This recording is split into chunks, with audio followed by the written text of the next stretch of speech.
Hey, an election is taking place.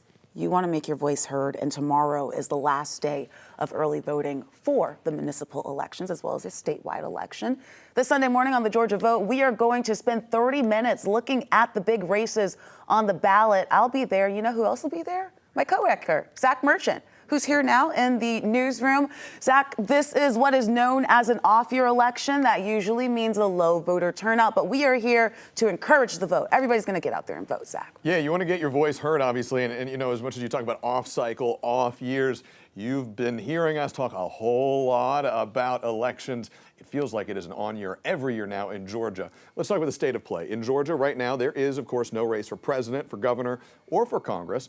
There are two statewide races, though, for seats on the Public Service Commission, and then there are lots of municipal races. Many political strategists say a big challenge for candidates on the ballot in a year like this one is turnout. On the latest episode of the Georgia Vote, we asked political strategist Maria Andrade what can convince someone to drive to a polling location and cast a ballot in an election like this.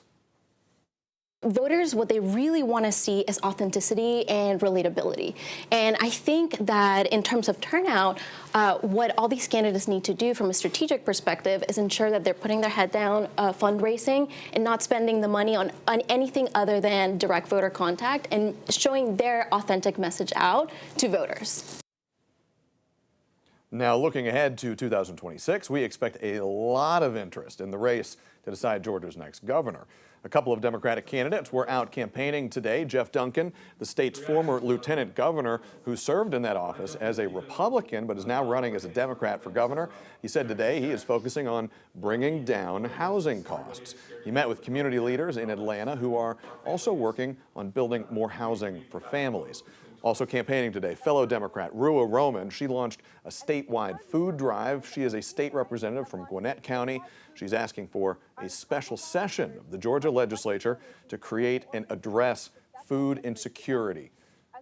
Now, last night, Roman joined fellow Democratic candidates for governor Michael Thurmond and Derek Jackson at a forum in College Park. And former state senator Jason Estevez, also a Democrat and also running for governor, begins a tour of South Georgia on Saturday.